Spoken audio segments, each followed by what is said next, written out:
Sometimes. Yeah, it's Darkest Dungeon 2. It shipped. It shipped on Monday. People seem to like it.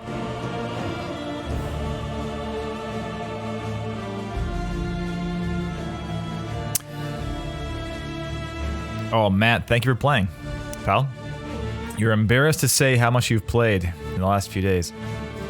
Yeah, some games are just sticky like that, you know? Especially ones that are like, ah, just one more run. Just one more run. I was, I bumped into the Rogue Legacy devs recently, and was, I couldn't help but recall when I played like 24 hours of Rogue Legacy in 2 days. It was not healthy. Not my finest moment, that's for sure. But the game is sticky, that's for sure. Very, very sticky. Thanks everyone for the kind words on DD2. We're all pretty thrilled with how it came together. It was a very big team effort for sure. Hello pre-stream offline chat. Hello pre-stream online chat from Adi Babidan. Adi Babidan. Adiba Badan. And Hawak reporting for duty. Yo, what's up? Good to see ya. Alex. Good to see ya, pal. Wayne, Equinox, Fracture. We got Connor, of course, in the house. Connor getting jacked for a review today. Sounds by Connor. Here we are, right?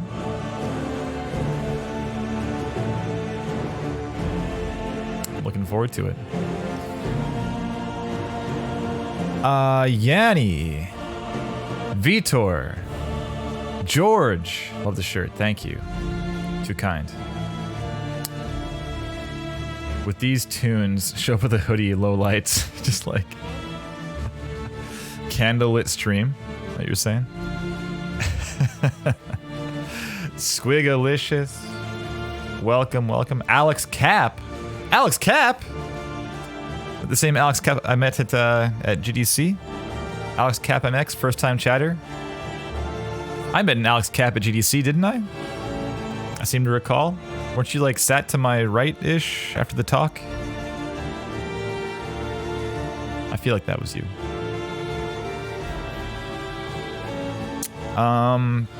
Hello, everyone. Josh Adam Bell. Hey, everyone. What's up, pal? Holy, it's been a while. Good to see ya. Good to see you. This is some real talk. You're listening to this game, which we shipped this week. It's pretty exciting, but it's not why you're here. We are taking a look at some demo reel materials from some up-and-comers, we'll call them. Is that fair to say about William Hurd and Connor Hodgson? I'm not sure yet. Sometimes we have submissions from folks who are kind of already doing it, but they want to get like more traction, or they want to maybe change directions a bit into working in a different realm, different neighborhood within games or within audio in general. Like moving from 20 years in film work into games now or something. Whatever the case, we are all here to help, just to offer some constructive feedback, some critique, to say, hey, you're doing this really well, but this over here could use some work, that kind of thing, you know? Are we zoomed? We're already zoomed, eh? Look at that, 150. Connor, I've seen your stuff before, right? Oh, we did like an impromptu thing with you, didn't we? Is that what it was? I mean, whenever the page is already zoomed, I assume you've been here before, right? And Will, I think, is V2 also. Well, I'm not sure that Connor's is like version 2.0. It wasn't like a legit you are scheduled thing. I think it was more that there was somebody who we didn't do the review for some reason, or I can't recall what it was. Something like that recently, and Connor was like, I have a page. Happy to pop in. Quick skim. Right, we just like glanced. Right, we didn't do a full-on review, so. And Alex says, yes, that's correct. You were to my right. I'm still working my way through your Twitch stream Real Talk backlog. There's a lot. There's like 7 years of this nonsense. But also I mean, I have failed to save some of them. Sorry if you're looking to find your own review and it's not there. That's my fault. It was not saved. I accept full responsibility for that one. I'm very sorry. Sorry. Okay, so we are going to take a look at some websites, some demo reels, and we're going to be looking at them from a few different specific angles to keep this chat on the rails, at least a little bit.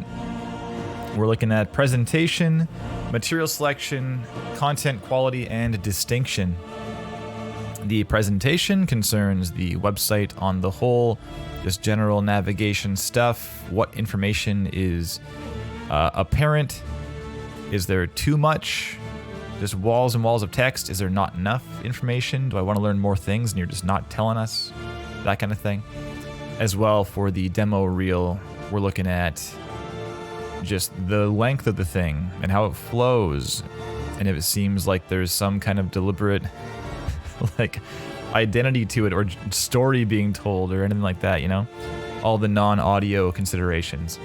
And for material selection, the next criteria, we are thinking about, well, what pieces are appearing in the, let's say, like portfolio of, oh, this changed names just now.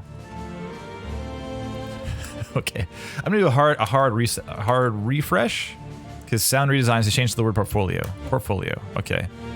So we see there's a sound design, sound redesigns and stuff here. So what are all these things implying about Connor's past work history and skill sets and interests and ambitions and so forth? You can communicate a lot about these things just simply by the pieces that appear in a portfolio. You don't even need to listen to anything, really. I can just say, hey, Dark Souls 2, eh? So you probably want to work in some AAA studio. And if you don't, then this probably shouldn't be here. It's that kind of thing, yeah? And as well, the content quality, the next criteria, is just, is this stuff good? Is there room to improve? There probably is. Everyone has room to improve. Josh Adam Bell has room to improve, I would dare say. So, we'll try to point out some things, some areas you could focus on next, whether that be in balance or panorama or frequency range stuff, dynamics, dimension, whatever. There's a lot of possibilities here, yeah? The last thing, distinction. Just, are you standing out in some positive way? As there are a lot of people looking for the same job. And if you are not at least making a positive impression of some kind to stand out in a crowd, you are, of course, going to blur into the background and be forgotten. And it might not even be because you aren't skilled enough for the position. It just might be that someone else is standing out more than you are. That's it. It's really important to think of your work from that angle, not just from, am I good? Am I good enough to hire?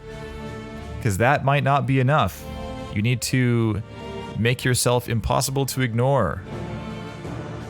Make it such that when you are up against 800 other people, are you standing above the rest? You know, it's not easy. It's a tall order, I know, but it is possible. A lot of folks are out there working for that reason. They're able to, you know, stand above the rest. So you can do it. I believe in you. I almost stopped the YouTube video. That's not where it's playing from. It's playing from here. Oh, that release time. Okay. So I think we're doing both first here. Will hit me up a few times in the past week and was like, hey, am I on Thursday? And I just fully failed to get back to him because of various life reasons. But Will, if you're here, yes, we're doing your review today. Sorry. We are indeed. I might do Connor's first just because I know Connor Sidney in the chat is here, of course. Connor S. Hodgson. I believe it is, right? So we'll do that. And then we'll go from there. Yeah? Let's do it. And Alex says, haven't gotten my portfolio reviewed yet, just learning from the past reviewees. Yeah, I mean, I would like to think there's a lot to learn from just the other reviews we've done, the various ideas we've put forth as far as how you can better present yourself or better, hone your craft or whatever, just various pitfalls or shortcomings or whatever you want to call them. Absolutely. I've had people stop me at events like GDC or the BAFTAs or wherever and say, hey, like I've never been on Real Talk. They've never even been in the chat.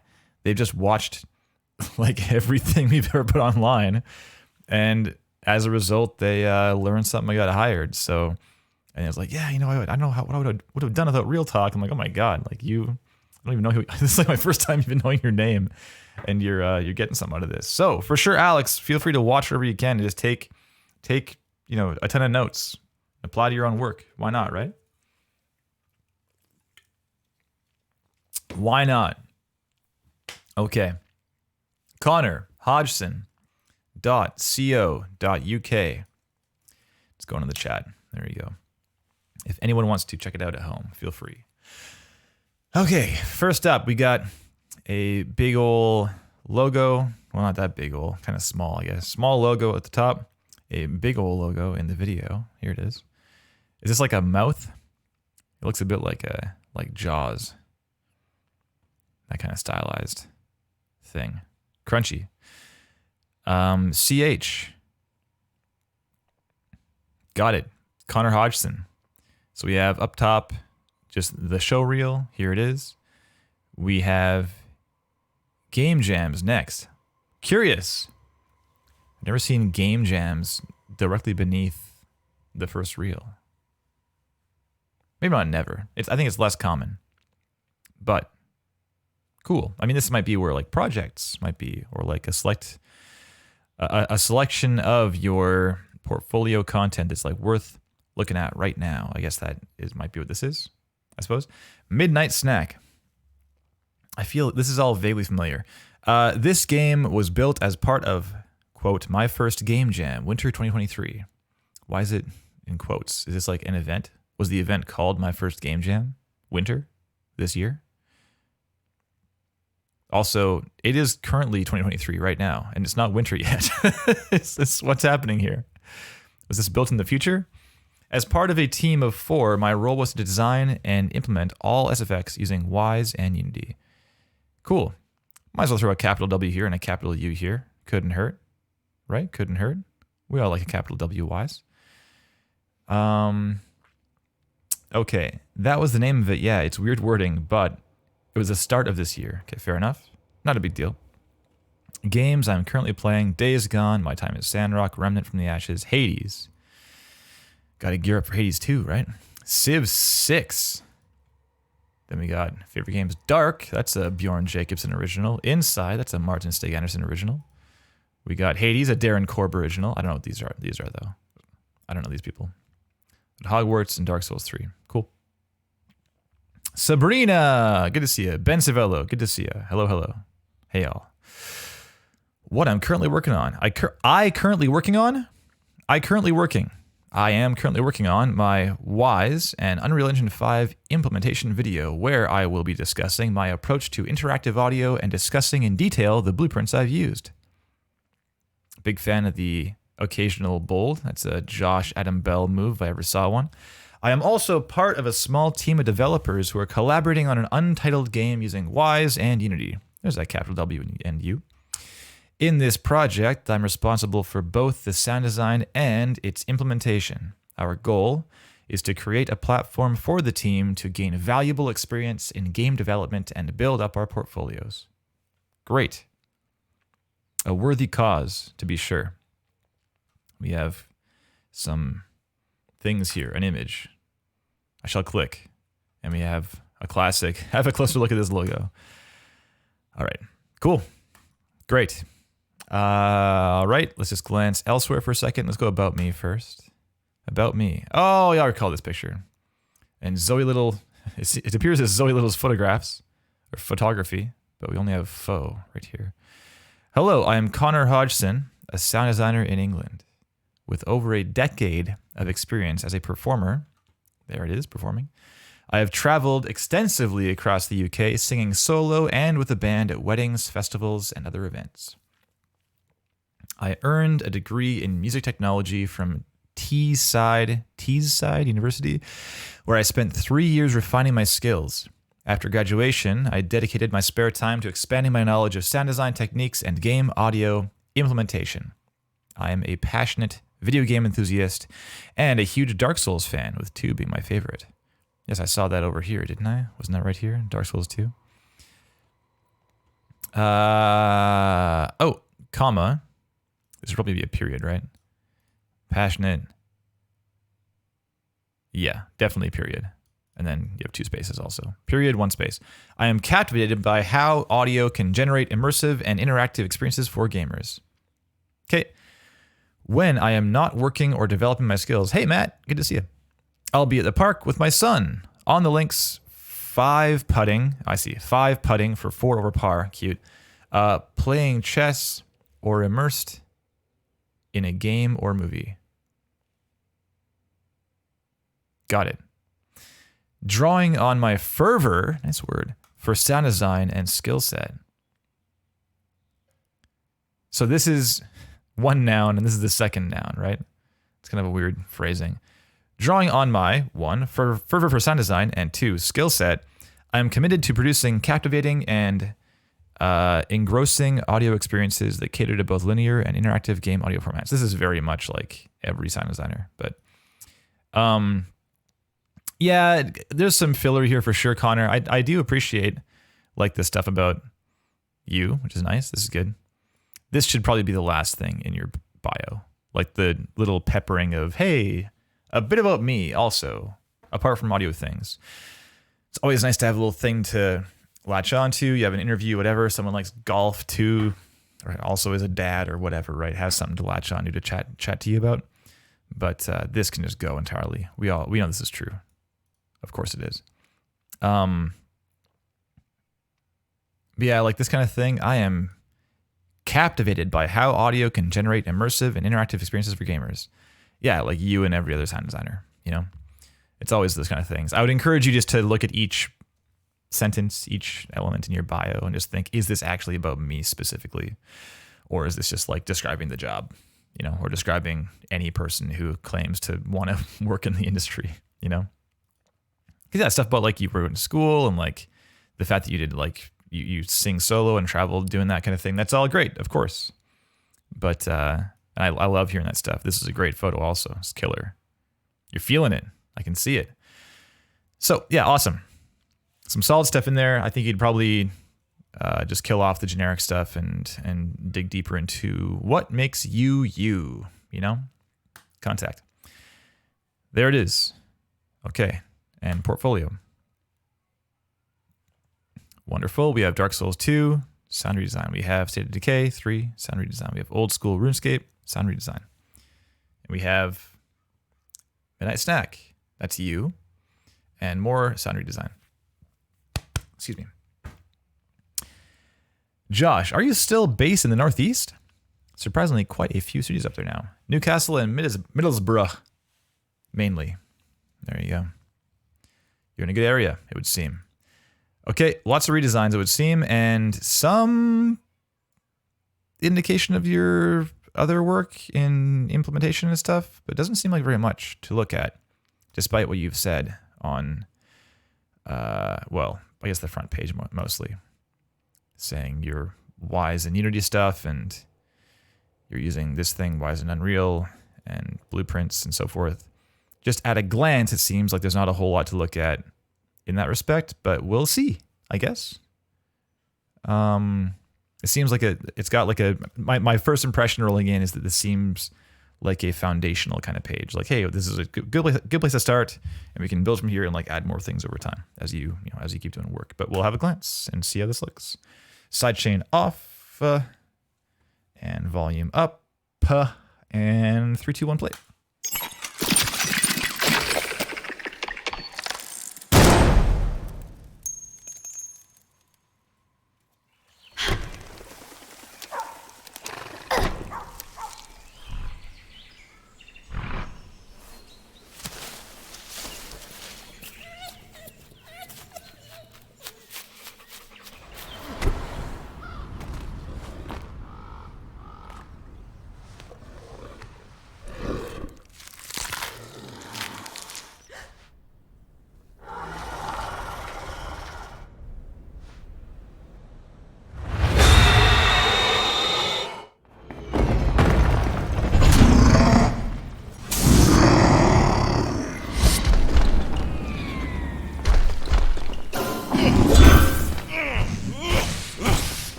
G.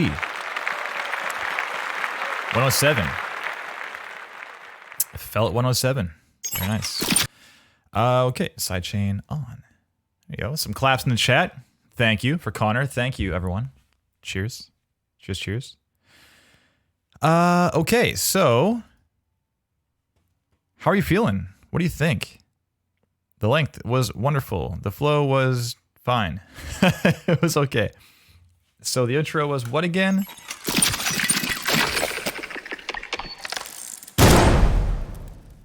Cool. What even is this? Where'd this come from?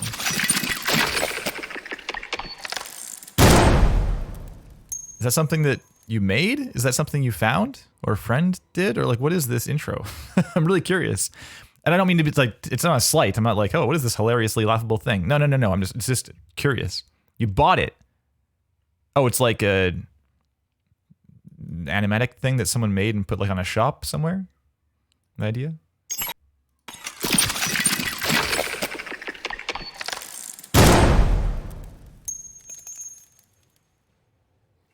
Cool. Yeah, it's nice. Forestry trailer. Oh, this is RuneScape, right? Jagex? So this is probably not, I wouldn't say this project is not called Forestry Trailer, you know? I mean, you have this right here, don't you? The same thing? This is the same thing we just watched. Yeah, so old school RuneScape.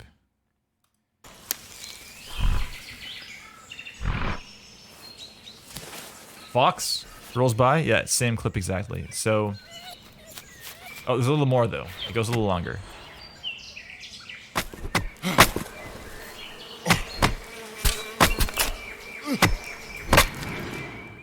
Great. So, yeah, I would call this RuneScape in the main video. Also, why isn't there Dark Souls 2 in your main reel? Or am I just like blanking? There was? No, State of Decay and Jedi Survivor, right? Yeah. So, yeah, RuneScape. Call it RuneScape. And then, next one, Undead Labs. Wonderful. Next one. Yep. Cool. Great. And then that's it, right? It's like the 3 clips mainly, plus the intro. 3 clips plus intro. So, moving into material selection stuff. Well, I mean, I mentioned that the flow is kind of whatever. I mean, the fade between, well, the intro is just like fade into RuneScape, and then RuneScape into State of Decay is just fade out, fade in, right? Back in. Tasteful. Nothing special. Full on in both visuals and audio. Drop out, drop in. Excuse me. Okay, so moving into material selection stuff. Connor, this is the common bit of feedback is, yeah, we have time to watch the other clips too, Josh. We'll for sure check them out. A common piece of feedback for this kind of reel is this is all redesigns. And I would encourage you to think of this is your show reel. It says show reel, right? Sound design show reel. This 1:07 should give a viewer coming in cold who knows nothing about you, just like knows your name and that's it, has a website address. That's it. That's all they know, you know? It should award them some level of basic understanding of what you're all about just from watching this alone. So, for example, I have no idea that you've done Game Jam stuff. I have no idea that you are doing Unreal 5 stuff or Unity stuff or Wise things or whatever, right? I don't know any of that. And it's not that you have, it's not that someone definitely won't click through and learn those things, but you're just, it's about mitigating risk, you know? Because if they just pop in and they see some sound redesigns and go like, oh, nothing here, I guess. Ah, no, Hurd, you're all good. You're all good. I'm the dumb one here. I didn't reply to you until like 15 minutes before the stream started. We're doing Connor right now, so I figured you'd probably roll in a bit later, so no sweat. You're all good.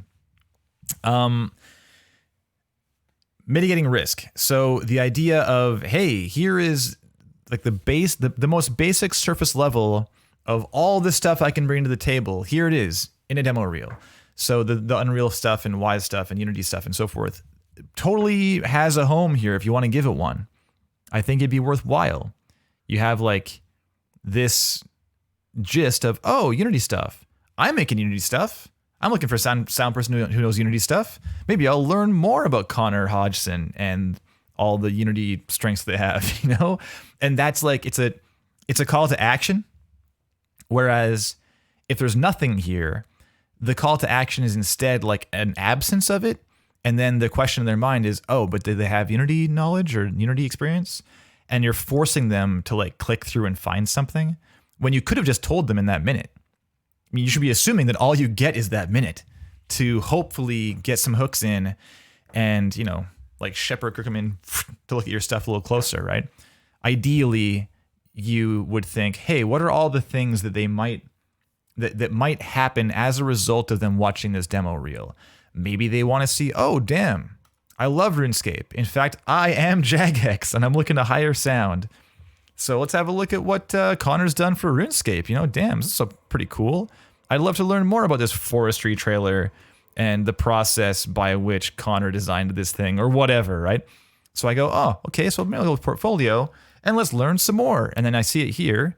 Oh, here it is, old school RuneScape. Got it. And I click and it's the same damn thing I just watched, you know? So it's plus like a little bit at the end, but not much. It's like 5 seconds more, you know?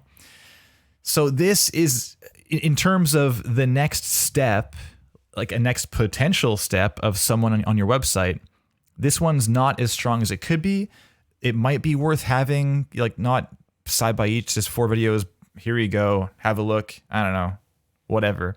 And instead, you could maybe like have some information. I'm just blank here too. But having like a little bit of info on what it is that you did. Maybe use some certain synths, or you did your own recordings, or whatever. Just like a couple sentences to contextualize the work you did here can go a long way. And it's the kind of thing where if I don't care, I won't read it. So it doesn't matter. But if I do care, then it's there for me, you know? It's the kind of thing where like we have a lot of text on our website that we don't expect anyone to read. Like all this stuff, you know? No one's going to read all this text. There's so much. Like I've written all this stuff, you know? I'm the guy who's doing the website upkeep for the most part. And there's like so much text here, right? No one's going to read all of it. But if they're like, oh, damn, Power Up did Time Spinner? They like love that game or something. Then they can learn more about that. Like, oh, sweet, Jeff Ball? No way. And they can like go see the composer and stuff. So all it is, it's like a little accommodation for just the possibility of someone wanting to learn more. And right now, you just don't have an answer to that for any of the content you've done. There's nothing here, right? So that could be a problem. You're forcing them to like reach out and ask you questions. And if they just have the answer, like Matt's saying, big studios get hundreds of applications. If they can just know right now that you seem to like check the boxes, that's way, way more time, like cost effective for them in terms of time and effort to just say, oh yeah, Connor's good. Check. And they don't need to like email you and check back and wait for you to reply and say, oh yeah, I do have Unity experience. Oh yeah, I did this. This is how I did this part of the sound redesign thing on my demo reel. Like it's just here. They can just read it, right? So right now I feel like it's falling short in terms of information and in terms of what you are, what you're telling us in that first minute, you know? There just isn't time, like Matt's saying, there isn't time to dig through stuff and like try to see that you're the best fit. Because I can't stress this enough, man. Like it's the kind of thing where, I mean, Power Up is a small operation. We're 6 people. We're a tiny team. When we had a job posting up for one position, we received like in excess of 250 applications. And that stuff takes so much time to go through. And also teams hire because they are busy and need help. So they're even less inclined probably to spend hours and hours digging through content when they can see of these 2 people, one person is apparently immediately it's apparent to see that they are a good fit for the project, for the team. Over here, this person might be an equally good fit, but it's just not clear to see, right? So you're forcing the hiring person, say me for sake of the argument, you're forcing me to like dig deeper and like try to figure it out if you're a good fit. But why would I put that time in when there's a chance you are not a good fit and it's a waste of my time, both our time, when I can see this person right here is obviously a good fit right now. Like this person's probably going to win out, right? It's just a matter of the time that it takes. Let's see. So yeah, it makes sense. I've booked next week off work to wrap up my implementation video. So I'll be adding a clip of that to the reel and then doing the voiceover. Yeah, I recall you saying you're going to take some time off to work more on your site. Yeah, I'll definitely add some descriptions to videos about what I've done. Yeah, sweet. Doesn't need to be extensive at all. Like it shouldn't be extensive. Just a gist. Hey, Glenn. Good to see you, buddy. 6 amazing people. You're too kind. Okay. And Lateralis, Darkest Dungeon 2 intro is nuts, man. Oh, cheers. Very kind. Yeah, it's a lot of work from Jeff, my co-founder. He was at the helm of that one. Did a lot of great work. Okay, so let's... I do want to glance at the other content in here, just in terms of material selection. So Dark Souls 2, 30 seconds long. No sweat. Let's watch it.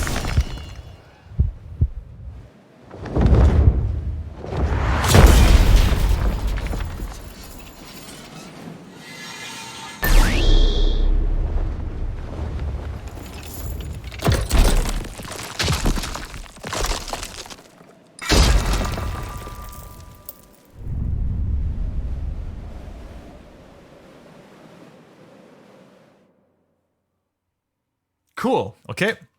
And then what else we got? We got more of this. Is it longer? So this one ended at... Okay, so there's more to start. Nice feet.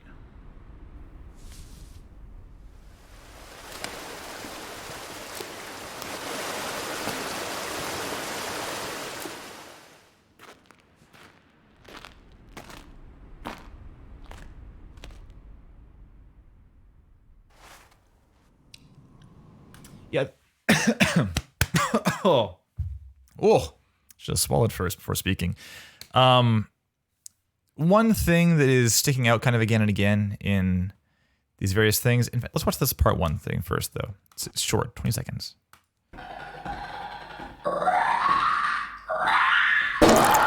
Whoa.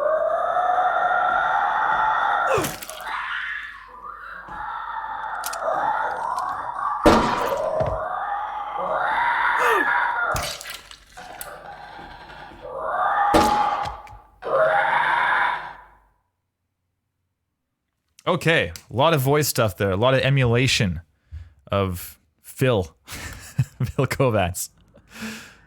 And this I didn't see before, right? Or did I see this before like when we watched last time? Again, looks familiar. Crazy panning.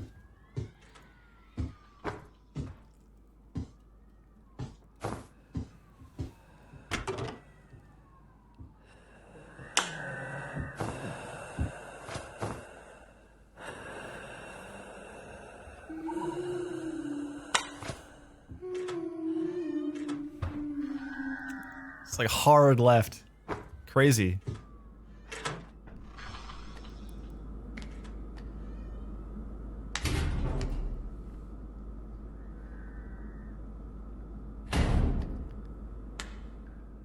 So I'm curious, Connor, how do you feel right now watching us watch this video?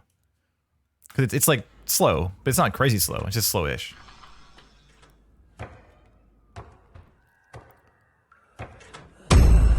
Whoa!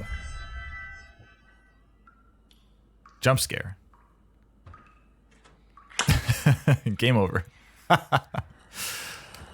Okay, so I gather, and again, I know nothing about Midnight Snack. Of course I don't know anything about this because it's a freaking Game Jam project, right? But I would love to know something about this. Like, what is this game? I can see that it was built as part of this winter strangely named event, and that there was a team of 4. That's all I know. So I gather that it's like a bit of a play on a horror game where you're a kid sneaking downstairs and you don't want to get caught by your mom or the babysitter or something like that? Like the idea?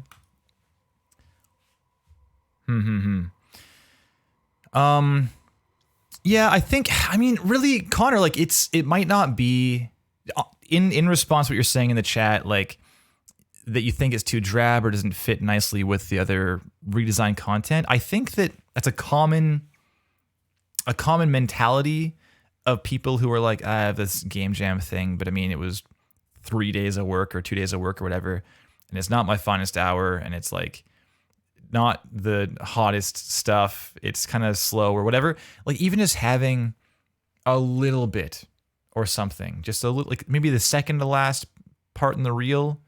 Like, here's the thing I did. It again, think of your minute of time for the reel as this is all you get for the person looking at your site to get a gist of who you are.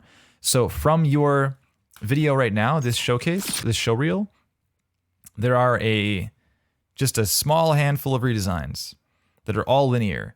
So I've learned from this that you don't do implementation, that you've never worked in a team, you know? Like this is what you're telling me, because the show reel should be an overall concise, again, surface level glance at like what makes you you. What are all the things that you've done in this space? And since you are omitting these things, you're not including that you've worked in teams or that you've worked in Unreal or Unity or whatever, I am then left with the assumption that you have not done these things. Because if you had done those things, you would be telling me, or you should be telling me. So this kind of thing, like Matt's saying, it's an actual game. You put things in yourself and you no doubt hit problems and had to solve them. And there are like interpersonal challenges working in a team. There's a lot of things that it just shows you're involved in the community. You know, that you're putting yourself out there. You're doing this on your own time. You're seeking out teams to work with. You are indicating, you don't need to tell us in your about that you are passionate about, video game implementation and stuff. You don't need to tell us this. You can just show us a game jam you did, and that's going to be apparent. Like, oh, why the hell would Connor do this if he hates the idea of working in a team on a game jam project? You know, like, of course you're doing this because you want to do it, right? Just, it's the whole like show, don't tell thing. Okay. Let's get back to some content quality stuff though, okay? Let's see here. Also, Matt, what's up? I saw you roll in. Matt Gald, good to see you. Aside from the reel, keep posting everything you do too, regardless of how proud you are of it. That way, as people look through your channel/website, they'll see that you're passionate and that you're improving with every post. Yeah, totally. So I began to say, Connor, in terms of content stuff, before I kind of backed off and talked more about just over like general philosophy things. It feels a bit like there's a couple things happening here. It's more apparent in the parts you left out of your demo reel actually than the parts in your demo reel, I think. But in general, dynamic range and the difference in balance between things, that coupled with getting into like the minutia, the nuance of, say, Foley for that State of Decay clip, there is room to kind of be more aware of the dearth between like the loud thing and the quiet thing, whether this needs to be as loud as it is, whether the frequency range you're allowing to get through in that sound is accurate to the distance away that the sound source is. There's various things like this. So for example, in this RuneScape clip, I'll just jump to this for a second. It stuck out pretty hard when you get into like this part, and there's these sounds here. Like they're all full volume right now, but look where it is. It's so far away. It's like bam, bam, bam. This is like, what, like 10 meters away or something? Is it going to sound that loud and that left? There's some spatialization stuff that comes into play, yeah? Like it's like here. It's pretty far to my left, even though I'm looking at it in front of me, right? It's the panning is as if my nose is like against the screen, so it's like way over there, as opposed to being kind of, it's still, you know, relatively central in the picture here. So be aware of panning stuff, like not quite so drastic. And in terms of loudness, if we're going from, we have this kind of base foundation loudness for like the ambience and stuff, right? And then we're putting stuff on top of that to fill out the environment and the action and so forth. These things you can definitely pull back, because it's not just that it could be more accurate and more appropriate to the actual space that we're dealing with here, but we're moving towards it, right? We want to have like more evolution as we're getting nearer to the action. This can like move more to our left and perhaps gain more low end as we get closer to the sound source or something like that, right? There are options available, but if you just start pretty loud, and it's loud, which means it's like your foundation's down here, and it's like, boom, loud thing. We have all this space in between where we don't really get any like detail involved. So I'll go over to State of Decay now and point out kind of a similar example where we bend down and like touch the blood, yeah? So right here.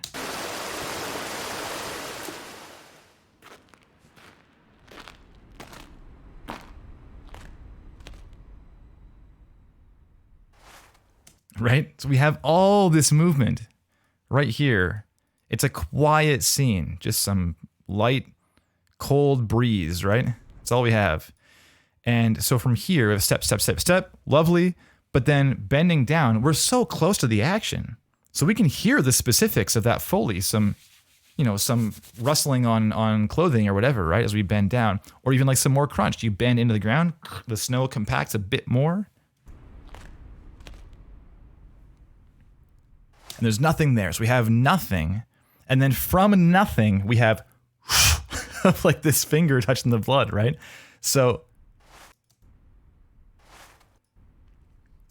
you got me? So because there's nothing in between, that one sticks out hard. And like Matt's saying, it comes off rather dry. Like it feels kind of like disembodied from the action, because there's no connective tissue between like the loud thing and the quiet ambient foundation. Does that make sense? If we have the Foley kind of like connecting the dots between these like waypoints in the action, then that kind of sound, maybe it could be that loud. It might make more sense if you have something that helps us get there, as opposed to just like this sound out of nowhere, kind of, you know, just popping in. So it's a big one, certainly. I'll talk about some Dark Souls stuff for a second. We're kind of sort of popping around just based on things that I kind of took note of as I was watching this stuff. There's some great work in here. This in and Impact, really fun.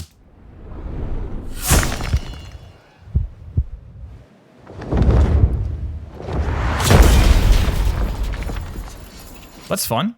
There's a lot of embellishment on that. There's like some debris and scattering and some ring out in that impact. Further metal. There's kind of like, it might even be heavy-handed, honestly. There's a lot happening in the sound that we're not seeing, but it's kind of cool. We have, as sound designers, we have some latitude oftentimes to kind of further storytell with like injecting more sound. So you have the armor rattling and stuff, for instance, right? It's like, okay, so there's stuff like, is it rattling around inside or something happening there? It might be heavy-handed, but I like that you're kind of injecting more content into it compared to the visuals, because that is a nice step to take in terms of helping to support and drive narrative stuff. The thing is here, this I felt like was a bit of a departure from the audio direction I expected out of this thing, and we have kind of this room that we're hanging out in for the rest of this sound redesign. And by this room, I mean like this creative space, right? There's boundaries that you should be defining for yourself for any project. And in this case, we have, hey, we're gonna be pretty. What you see is what you get. We're hearing the sound of like the big stone impact and some metal and like the creaking Foley coming up and so forth. So for the most part, this is like, if you're standing there watching it, this is what you'd be hearing. And it sounds pretty like grounded, you know, with maybe a little bit of embellishment like this impact. We hear it ring out. Boom. It's maybe more than you'd hear if you were standing there, but pretty cool. Then you have this like, whoosh. It's kind of like a synthy, like, whoosh. It's like a peak and an EQ just being swept up or something like that. Right? It's way up there. It felt anime, exactly, Sabrina. Totally. This, and the thing is, if you want to design the whole thing like it's anime, then sweet. But that room is over here, you know? The room you've defined up at this point, the walls are here and here, and then this like is kind of over here. It's outside the room. So you can do that. You can definitely like break the glass ceiling, so to speak. You know, you can or the false ceiling. You can go elsewhere and not be in that room, but you got to be really careful that you're doing it for a reason, like from a narrative standpoint, that we are departing and we're aware it's happening, and it's just like supports some purpose, right? But this, I would argue, there isn't really a reason to support that purpose here. It's just like, yeah, I feel like that should be more rooted and like kind of more. I mean, if I were designing this thing, I'd want to have it. Still, it's magical, sure. It's like some magical thing is happening. We'll assume we know nothing about Dark Souls 2. Whoa, crazy eyes, something's going on. Is this like sci-fi? Is it magic? Everything so far in this clip suggests it's like pretty, you know, gritty, medieval, something or other, right? But, you know, they did fly in from the stratosphere, so there's that. But, you know, there's like a thing of swords and various weapons and things. So this sound, I'd want to hear a little more of, like, if you were standing there. But because of how clean the synth work is, it sounds, again, like you're just putting it on top of the sound design, and not that this is, like, there's a complexity to this sound that belongs in, like, in this shot, if you're standing there watching this as an observer.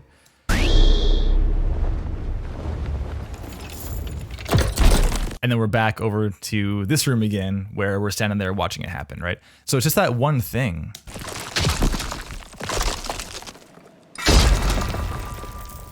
Yeah. Just small thing too. I think that this is a cool moment here. You got some good kind of injection of like moments, like crack, crack, crack, crack as it comes up. But I would have liked to hear, I mean, I guess the idea being that like we're hearing small cracks as we slowly remove this sword and boom, pops free. It is a lot of like cracking, splintering kind of sound. And it could probably have a little more of the actual metal in there too, like some screeching or some like groaning, something like that. Because it is moving, you can see it moving, right? Like it is making progress. It's not like it's just staying still and then boom, pops out. So having a little more of like like some kind of shing, you know, like metal scrapes sound great and that kind of thing.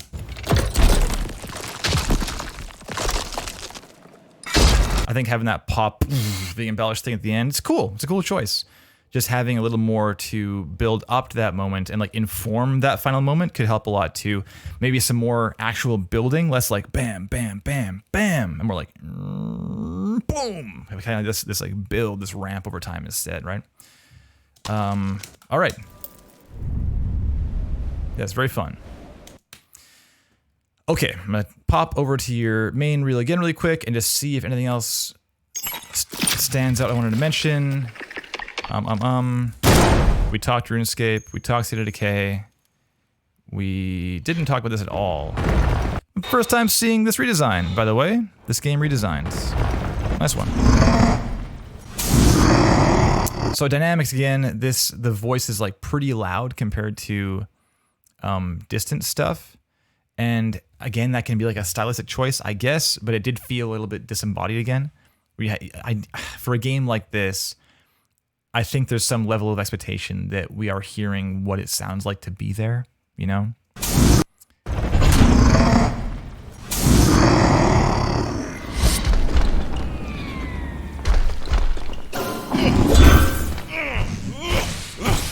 Yeah, the voiceover is a little bit crazy too on our hero. I'd way prefer to hear the sounds of the character over, you know, way prefer to hear the Foley and the movement and so forth.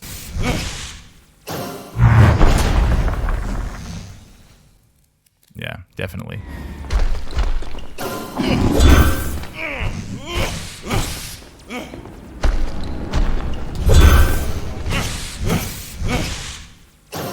Yeah, the impacts too, like these like shoom, the slices, that kind of thing is pretty important for player feedback, you know? Like, yeah, you hit him. We have the visual to show it, sure.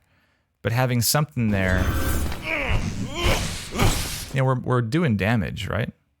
So having a little more could be, yeah, I mean, it just helps the player feel more powerful, right? It helps inform them that they're making progress on defeating this thing. Because who knows, maybe this lightsaber doesn't work.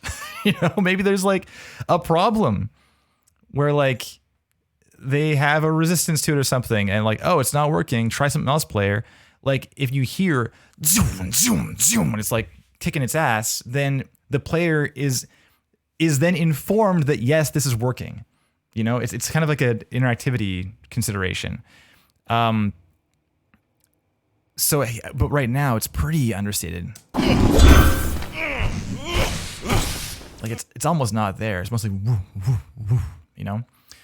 Josh says, the thing with character effort sounds and redesigns like this as well is it's hard to get the kind of intensity you need to really sell it in the performance. Yeah, it's kind of like broadband, a lot of depth. There's like some reverb.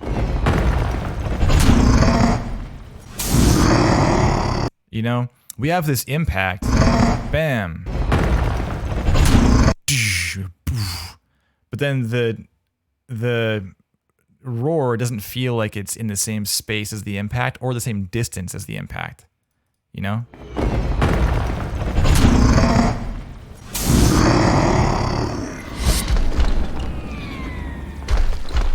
And just a performance thing too, it's probably worth considering the narrative implication of what's being communicated with each of these vocalizations from this creature, right? We go, bam, we land. What's this vocalization mean? Right? What's that mean? I'm mad, maybe. You know, I'm real angry. Look out. Or, oh, I'm recovering from a long fall.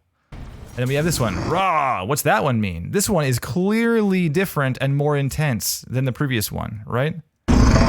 Roar versus like classic, whoa, hands out, whatever you're doing, something. The mouth's open, it's like shaking, right? There's, whoa, there's like a shake in the arms too. Muscles are being flexed. There is a clear disparity, just visually and just, you know, narratively between that moment and the previous moment. But in terms of sound, they're pretty close together in terms of intensity, you know? And when you have these two sounds, these two vocalizations that are so close together in terms of what they mean, if you were to say, hey, random person, what do you think this roar means? So forth. If there's no disparity between, or no nuance between these things, then it's kind of doing a disservice to the creature, right? Because the idea of like, this is a complex creature with like motivations and stuff, you know? But we only have this, like, this is one setting. It's like either I'm mad or I'm dead, you know, these are our two options. But no, it's not. Like you are gearing up for battle. You are roaring menacingly. You are whimpering in pain. There's various things that this like complex creature might be doing. And the roars here just don't really tell us that, right? It's like, no, we only have two options, and it's mad or not here at all. Yeah. So if the creature VO was more front and center with the reverb being a bit delayed, it helps sell the size and fear of it, sure. And make it stereo as it comes closer versus mono and further away. It is pretty wide too, starting out, you know?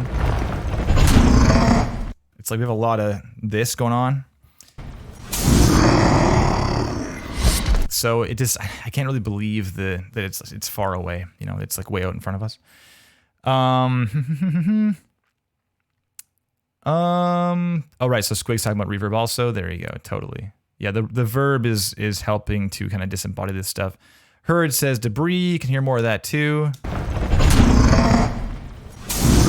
Yeah, it's true. It's tricky because this debris is not the focus in this moment, right? The focus is absolutely here, but hearing nothing is maybe an issue. Yeah, we want to hear something there for sure. Even this here, this thing falling down, boom. If I was marking this out to design it, I'd probably mark that that moment as something to cover, right? Right now it's kind of generalized, big break sound, but we don't really hear, again, like the specificity of what's going on in this breakage, right? It's like this thing falls down, and then other stuff falls apart. You know, this stuff all falls off. These things fall down. There's definitely room to better tell the specific story of what's happening here, as opposed to like, I don't know, some stuff broke and a guy fell down and yelled at us, you know?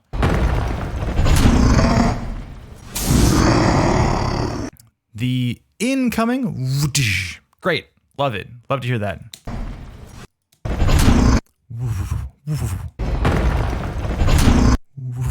Very nice. Yeah, someone mentioned the tremolo. Matt Galt says a little tremolo pre-life. Excellent. Yeah, 4. It's really good for gameplay redesigns to manage your width, panning, and sense of distance meticulously. For it to sound actually in game, you need to consider how it'd be working in middleware. Yeah, you can't. It's hard. It's a hard job to make gameplay redesigns and really sell it. So this is not an easy piece of design, but yeah, it's not impossible. Just keep having at her.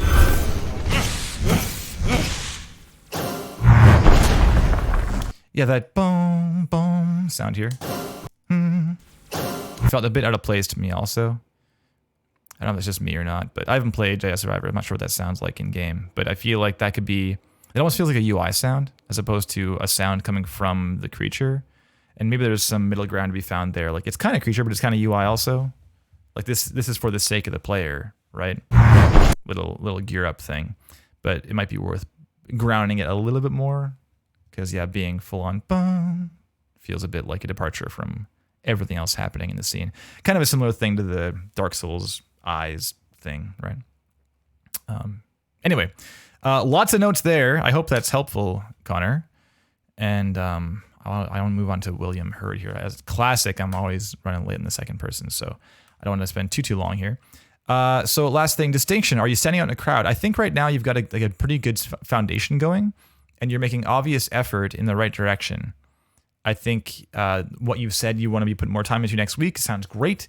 Do all of that, you know?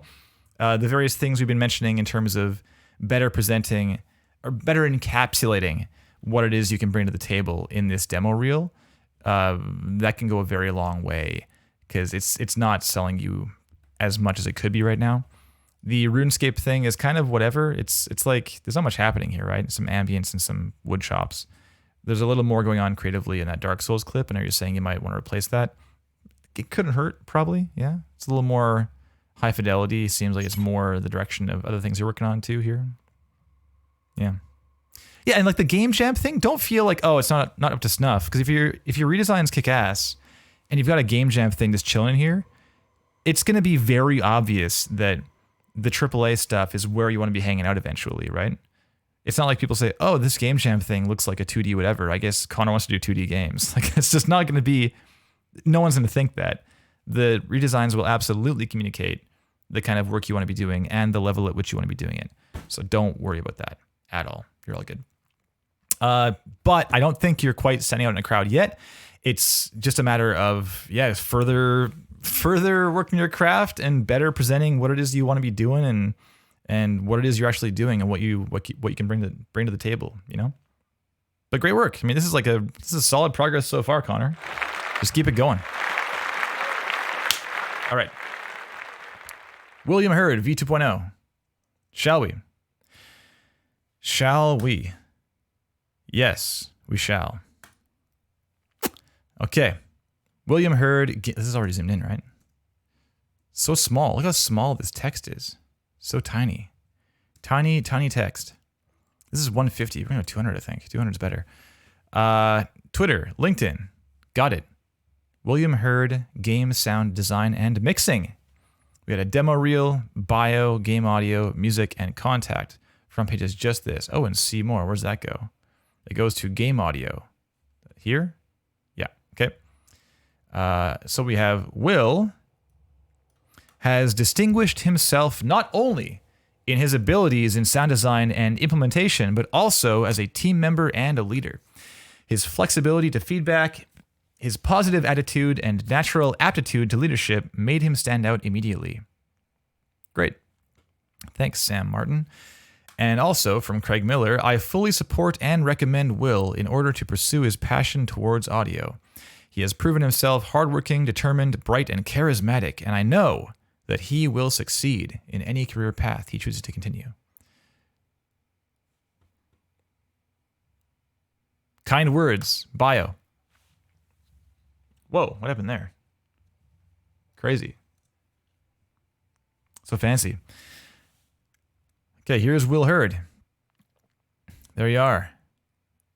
Okay. This is like business and pleasure.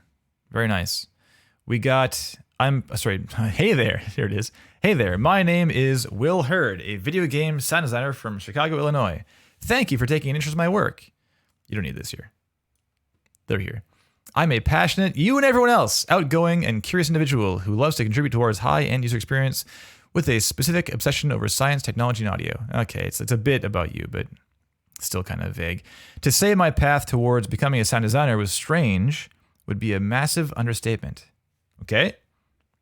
After receiving a bachelor's degree in mechanical engineering with a minor in entrepreneurship from the University of Wisconsin-Madison, I secured a position at BP's Whiting Refinery as a maintenance and reliability engineer. It took me a couple of years, however, to realize that I was prioritizing finances and security over my passion and love towards work. Okay, I soon quit my job and moved to Nashville to get a certificate in audio engineering from the Blackbird Academy. Ever since, I've been honing my skills in various sound design, recording, and mixing roles. My detailed experience can be found on my LinkedIn site or on my resume, which is available upon request. Yeah, this kind of thing that you don't need to tell people. They will look. It's very obvious where to look for your stuff. It's fine. You have a big link right here. Outside of work, I love skateboarding, spending time with friends, creating music, being disappointed by various Chicago sports teams, cute, and most importantly, playing any and all types of video games. My top 3 games of all time include Last of Us Part 2, Elden Ring, and Sekiro. Is this line thing because I'm zoomed in? Probably. Yeah, there we go. Thanks again for your time, and please reach out if you'd like to know more. Wonderful. Random engineering. Yes, chemical engineer, Vitor Amato. Can relate, definitely. So funny. Okay. So, great. I think for the most part, I'm down with this. You can just edit out a few things that are like assumable, or because it's just, just cut down wherever you can. Just always think from an angle of people have limited time. If they have a minute of time, do you want them to read like up to here, or do you want them to read like the bulk? Edit it down. Trim the fat. Game audio. What we got? Projects, game audio. Games, Unity and Wise. Guns and Dummies. A game jam. 3-hour. Crazy. 60-hour game jam. The Art of Back Drivery. Okay. Sky Jellies. Work in progress. Volleyball VR. Okay. A StarCraft 2 sound redesign. Is this what I think it is? We're going to find out. God of War sound redesign. Yep. Uncharted 3 sound redesign. Okay. Dirt 5, Rocket League. And video unavailable. It's private. Is it? Hard refresh. We'll see about that. Yep, unavailable. Do you want to make that available? Might be a plan to make this available. Game audio project management demo reel. Will.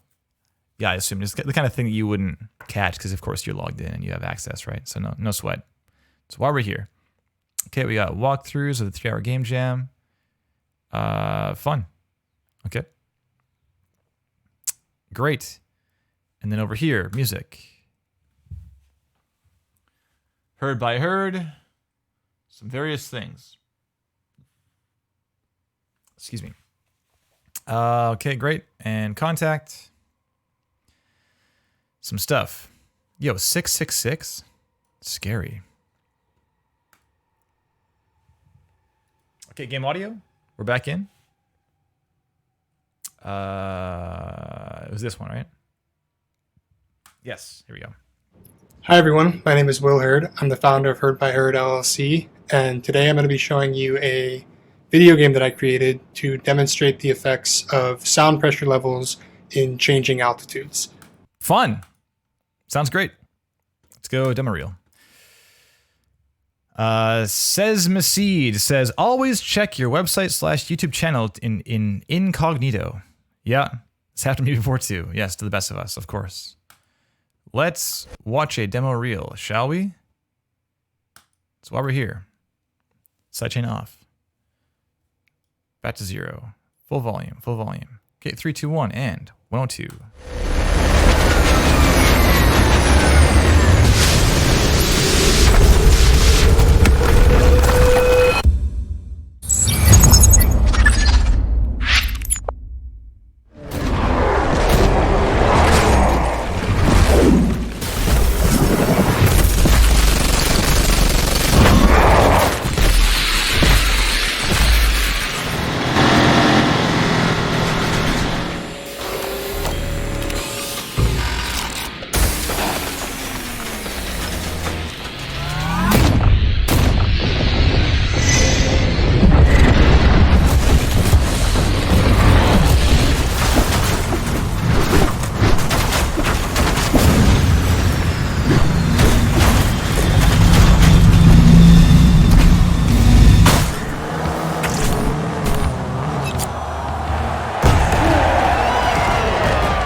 Okay. Thanks, Will. My immediate impression is I'm kind of fatigued from watching that. That is where I'm at. We can talk about that, though. I'm not sure if the chat is with me on that or not. Maybe it's a me problem. Could be. Some bold clips, says Josh Adam Bell. Yeah. It's some solid design for sure. But I'm tired. I'm definitely tired. It's pretty relentless.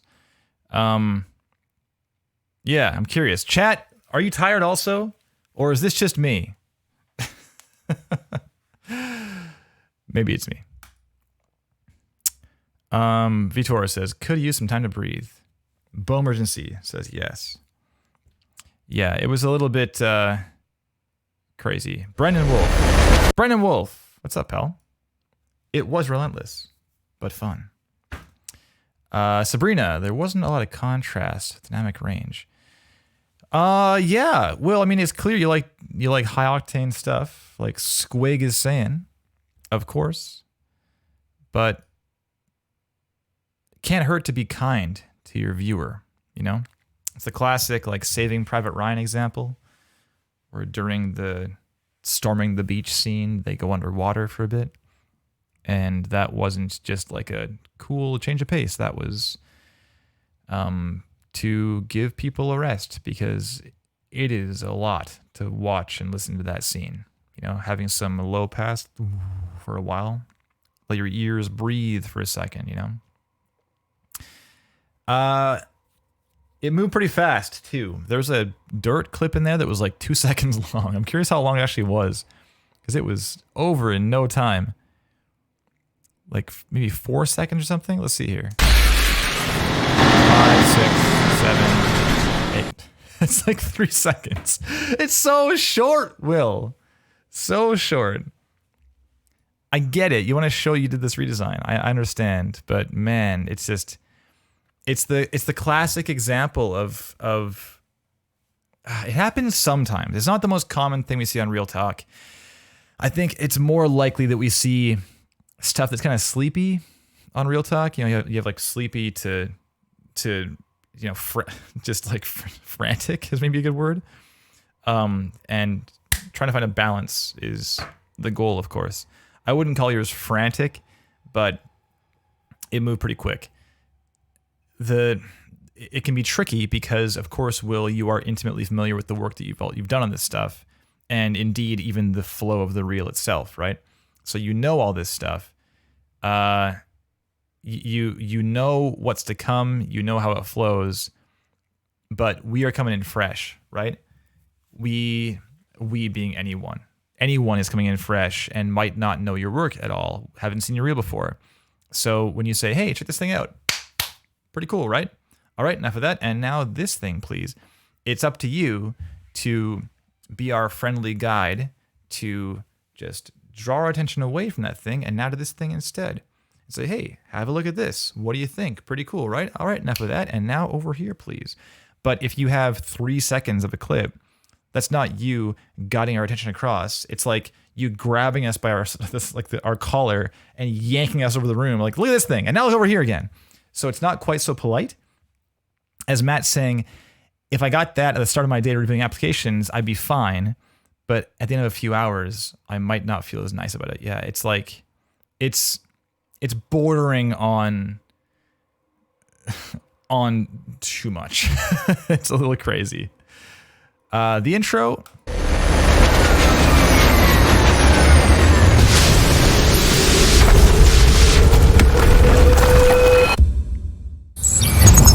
Yeah, like right away too, that the highs here are pretty serious. Yeah, I would be careful about your high frequency stuff right here specifically. Like up in the 6K plus area, it is a little bit crazy, pretty ear stabby. Those kind of frequencies are very readily our ears as transducers. They process those frequencies, they receive them very efficiently, so you can turn them way the hell down, and they're still going to get through the mix. They're going to poke through. Don't worry. So just be aware of that. I'd pull all the highs down in this opening clip. Like, I want to hear the rest of the audio, but I'm like wincing, you know?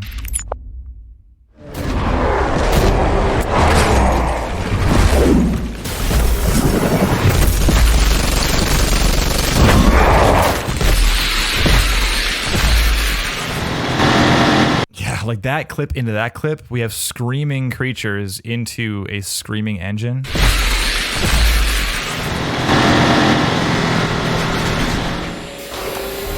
You know, it's just, there's no, so it's not just that we have this like exhausting soundscape back to back with a roar of an engine.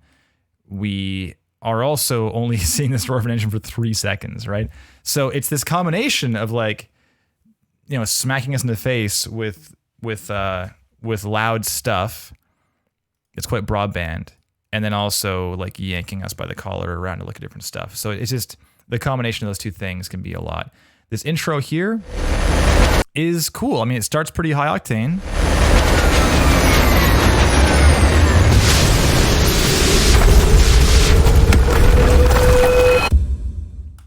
Yeah, the end feels, it kind of maybe falls flat for me, but the whole thing is like pretty cool, and it shows, hey, here's like a crazy action-packed thing. Pretty neat, right? But if we want to be taken on a story, we have these kind of like waypoints as this thing flows, right? We don't want to just be like, it's fucking crazy for the whole thing. We can't quite be there because there's no story being told. It's just like, go, go, go, go, go, go, go for a minute straight. If we have the ups and downs, you can, it's not just that it's more effective as a storytelling approach. It is going to indicate that you can successfully and skillfully take someone on a journey and tell them a story, the story being what you're all about, right? There's a lot of implication you can pull in here to do that kind of thing. This intro is that. You know, we have high octane into nothing. This is great. Little, coming out for a landing, nothing. And then it's like, highs! So I felt really cool. Like, I felt great with this moment. I was like, oh, let's go, Will. So cool. And then it just was relentless after that point. So I'll stop hammering that point home, but it's a big one. It's definitely a big one. Matt is as well talking about how on laptop speakers, a lot of the highs and energy gets pretty noisy and you lose some of the details.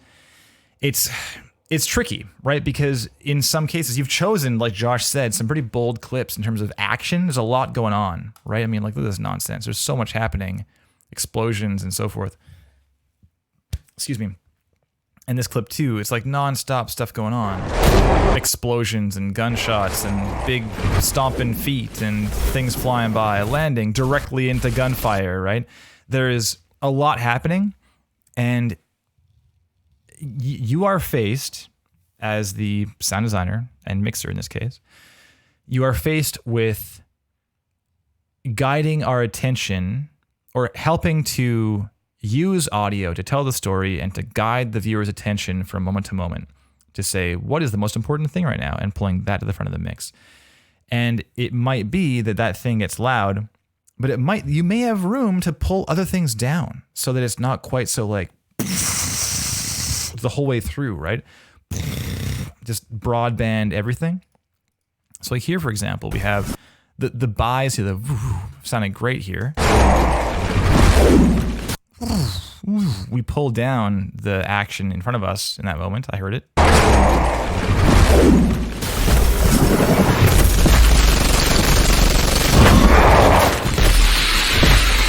Like that. And all this stuff, right? Like, do we need to have all that screaming immediately right now? It might be that we focus on the hit, bam, we have the throw, we have the hit, and the hit, it's like, and just nonstop, right? This is a lot on the ears right here. And there's something to be said for like, oh, it's a cacophony. It should be crazy. It should be like impending danger and oh my God, we're doomed, it's hopeless, etc. It's really tricky because you don't want to lose that element of the story, but you also don't want to be exhausting and offensive and abrasive to the listener, right? So you're faced with this balance to make. Matt makes a great point saying redesigns like this can be tough.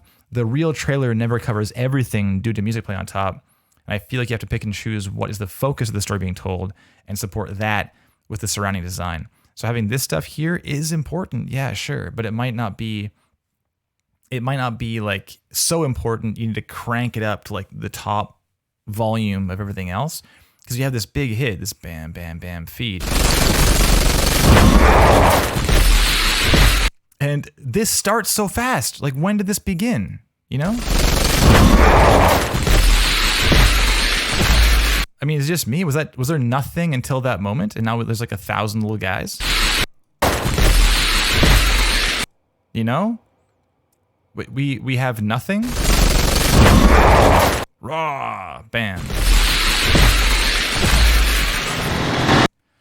Yeah, there's definitely room to build up to those creatures from something lower and still tell the story of like this thing being thrown away and smash. The smash is like barely heard compared to this nonstop. That's a lot. And here, this, I mean, it's so short. It's hard to even talk about this. But like maybe even just turning this down when you get here, you know? I can't learn anything from that clip, Will, is a big problem, right? Like, what is it that you're hoping to communicate with this clip? And I don't mean to be like condescending with that question. It's a serious question. Like, what do you want to communicate with this 3-second clip? Do you want to communicate, I did this sound redesign, I like cars? Because I guess it's doing that, but it's doing nothing otherwise. You know, there's nothing here in terms of telling me your aptitude for doing car redesign. You know, it's like and we're done. So it's not really helping you, you know?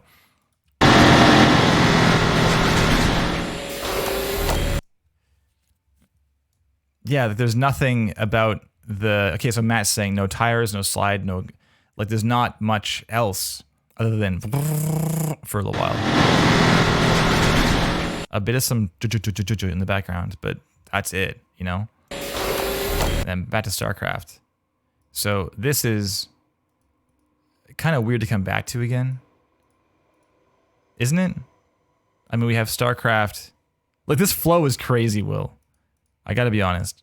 To have this, like, StarCraft 2 clip that goes from 14 seconds through to, so it's roughly 10, 11 seconds. And then 3 seconds of that, and then, like, back over to the hits keep coming, you know? Back to StarCraft. And then we have that for another, like, 12-ish seconds. So, like, why? It's the kind of thing where, again, what are you hoping to accomplish with the second clip? Because you've already shown us that you are into this, like this clip shows us you are into this kind of game. We learn certain things about your aptitude for mixing and sound design, your sensibilities, your understanding of the source material, all these things. We have a lot of information here. It's a nice story being told. You have the overhead thing, the landing, the blast, the hit, the creatures. It's a great like flow of a story to have for redesign. But now we get to here, and what are you telling us that we don't already know from the previous clip? You know, we have some mechanical stuff that wasn't in that previous clip, but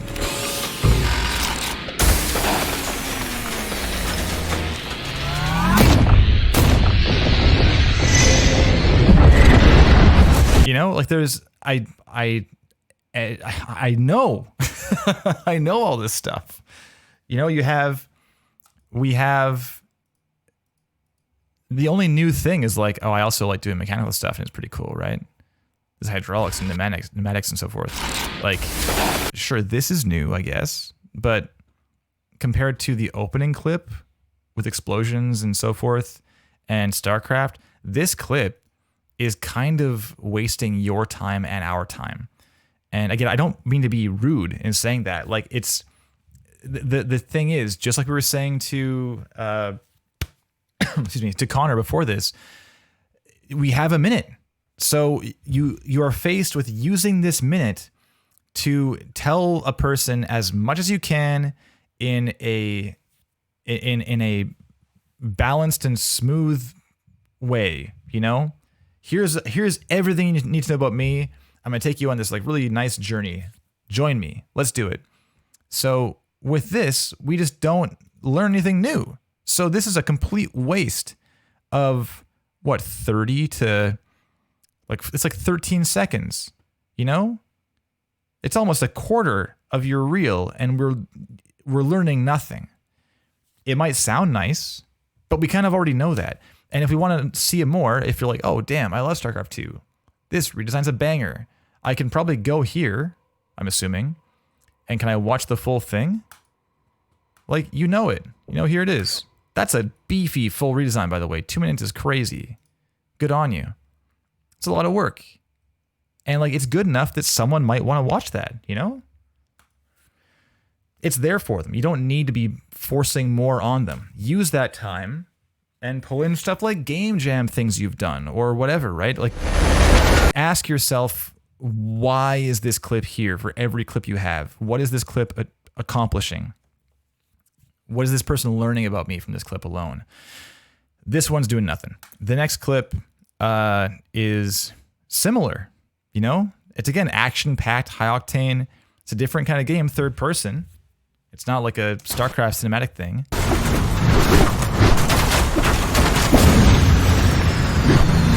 But it's like another crashing thing, right? We have this in the intro. It's pretty similar, right? Like it's a big thing, and disaster is occurring. That's what these two clips are. So it certainly is, the perspective is different, and there are some cool things you can do with this that you can't do with other clip. Just be aware, like, this isn't in terms of the wins that, like, the potential wins of adding, like, you see you have 15 seconds left in your reel. Like, what's going to go there? Let me think. It's like, well, you can do more of what you've been doing to show like, hey, this is like, I love doing action-packed stuff, high octane material, explosions, debris scattering, big blasts, impacts, whatever. I love this stuff, can't get enough of it. You can do that, or you could do like, you know, move one of your other high octane ones to the end instead, and in the middle, maybe have a little respite, do some ambient content, some UI design from like Horizon Forbidden West, or like some game that's still in the same like high fidelity AAA world, but is maybe dialed back and shows more of a different side of Hurd by Hurd, right? Maybe you are also good at like very nuanced, detailed Foley work. I have no idea if that's the case given your reel. I just don't know. It's entirely possible that you are very good at detail, kind of softer side sound design, but we just don't know. So if you have 15 seconds here, that you can put in things like game jam work you've done, like I said I think you're already here for this, like I said to Connor, in terms of telling people you've worked in a team, telling people you've like finished, you're working on stuff in your own time, you're passionate about game design and you know, putting your name out there and working with other professionals and up and comers and stuff. You can communicate those things in those 15 seconds. You can put in things like, oh, I'm doing wise Unity things. You have all this stuff over here, like your walkthroughs of things you're doing in like different game engines and different middleware and stuff, right? You have room to tell us these things, and you are not telling us these things. You're instead telling us stuff we already know, that you're doing this hard-hitting whatever sound design, right? So let's see this actually. This has a little more small stuff.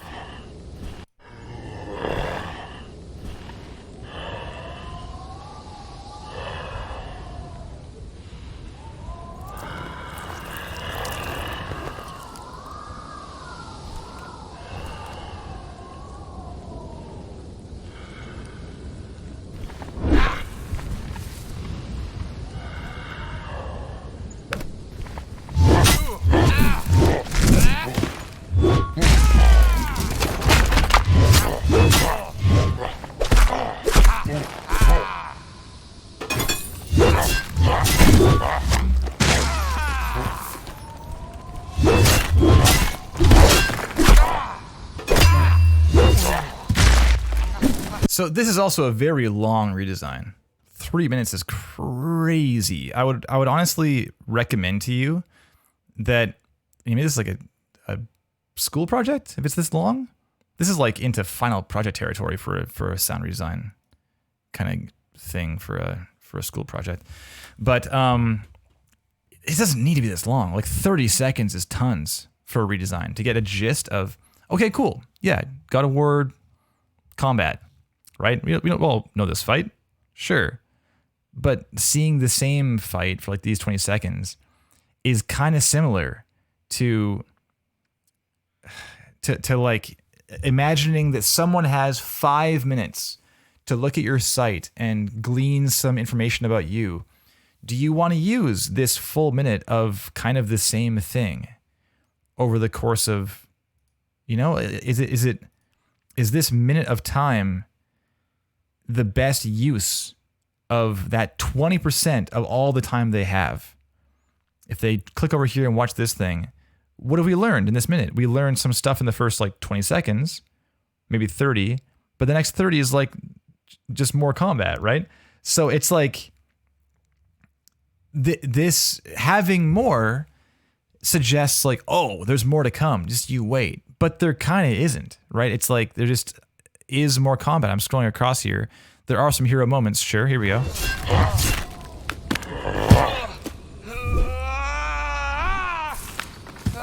Yeah, and like this is probably the weakest thing that I've heard on your work, William, is like this smaller stuff actually. So like hearing this grab into the throw to the floor, right? We're up close. It's not a big impact. It's not a big gunshot. It's not an explosion.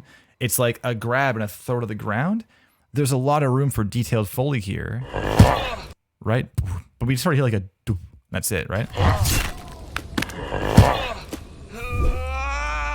And the throw here, I expect to hear like some scraping and scrabbling and over the edge. But there's like no hand movement, nothing, right? And I want to hear that stuff because that's the one thing that's kind of missing from a lot of your work is, and not just like, it's not missing in the sense of we watched your stuff and these things aren't covered and you should be covering these things. It's more like it just isn't in your work. You're not giving us examples to even look at, you know?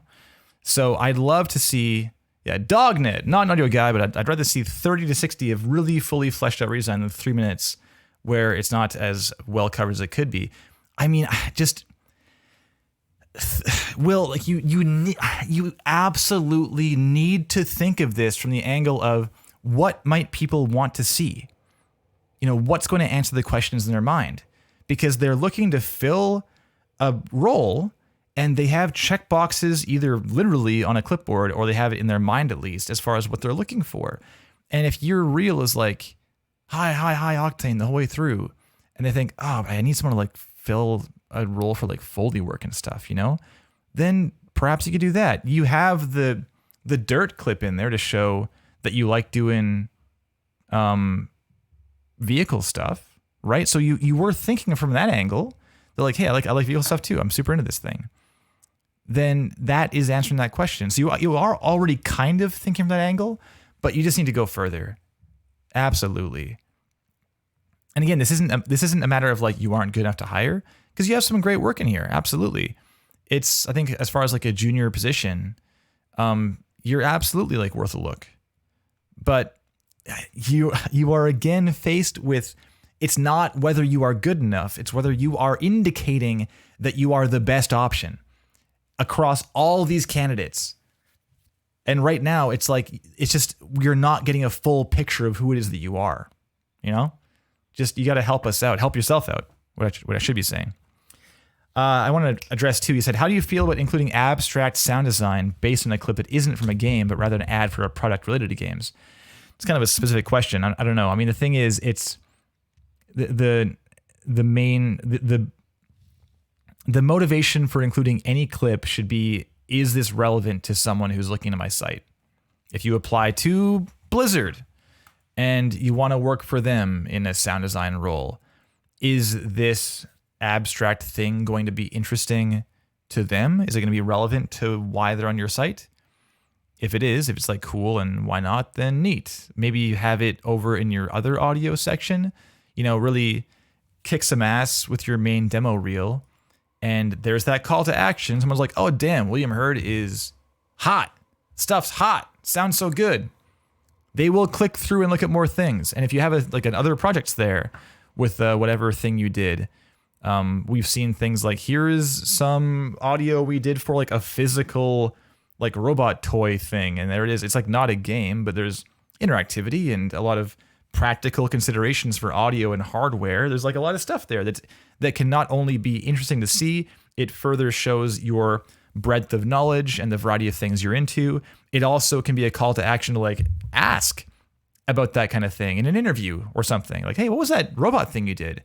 And now you can talk about that, right? There's a lot of ways to think about anything you're considering putting on your site or in your portfolio, in your demo reel.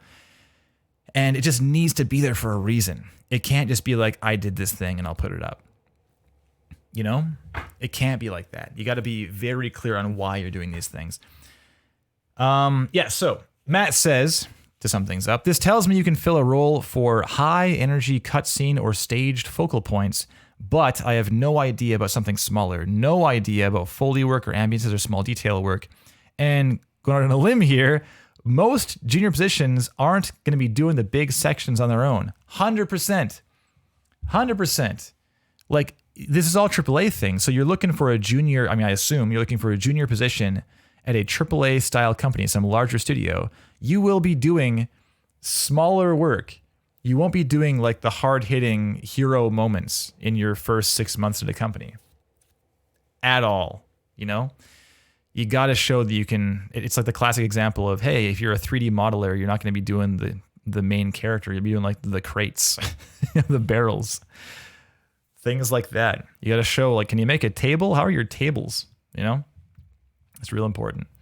Josh only did ambience for his first 9 months. There you go. And now you're at what, Remedy? Is that right? Yeah, Josh is killing it. Okay, yes. I know the big stuff's fun, William, but you got to show that you have chops for smaller stuff too, for more detailed stuff, quieter stuff. All right. I feel that we are attempting to squeeze, what's the phrase? Blood from a stone here. Stop beating this dead horse. I think you get it, William. I hope you get it. If anything is not clear still, please let me know and we can chat after. But I think that your biggest focus here is just giving us a fuller picture of who it is that you are and what it is you want to be doing. Because it is not a full picture right now. Okay. Are you standing out in a crowd? I think that again, it's like a solid foundation. Just everything we've been talking about. I fear you would be passed over because of the incomplete nature of the picture you are painting for us. That's my concern. It's not you aren't good enough. It is that we just don't know. And again, this person over here, we do know. So we're going to hire them. Lower risk, less risk on person number 2. So, thanks, Will. I ran 10 minutes over in classic ranting style. I apologize. Okay, so let's push play here. Oh yeah, play. Oh, Stuart Chatwood, let's go. If you would like to have your own work reviewed, please feel free to submit stuff down below at our site, on Twitter, wherever, and we will schedule you in. There's a backlog right now. I think the next slot's in like September or something. I don't know. I gotta catch up on some people who are submitting. Hawak says, what's your opinion about using sound libraries versus making everything from scratch, Kevin? Everyone uses libraries all the time. The main thing to be concerned about there is that when I say everyone uses libraries, it's not that, for example, when Power Up uses libraries for content, like it's all over this game, for instance, Darkest Dungeon 2, it's all over Darkest Dungeon. We are not, like it's very rare that we would be pulling a sound from a library and be like, and done. Implement. Next, it's way more typical that we'd be using source from libraries as building block components to build out something that's a larger and more complex whole. So if you are using sound library content in your demo reels, just be aware that the people listening to these demo reels are people who are intimately familiar with a lot of sound libraries, probably, at least maybe. And we've definitely had on the stream before where I've heard, oh, that's like Hammer 03 from Boom Medieval. Classic Hammer 03. It can be not the best look if your source is readily recognizable. That's all. Just be aware of that. And that said, if you record everything from scratch, that's a great look. It's the kind of thing where that could be a cool thing to share, but using library content's not going to hurt you. You're all good. Okay. Thanks, everyone. I'm going to get back to work right now. Thank you. See ya.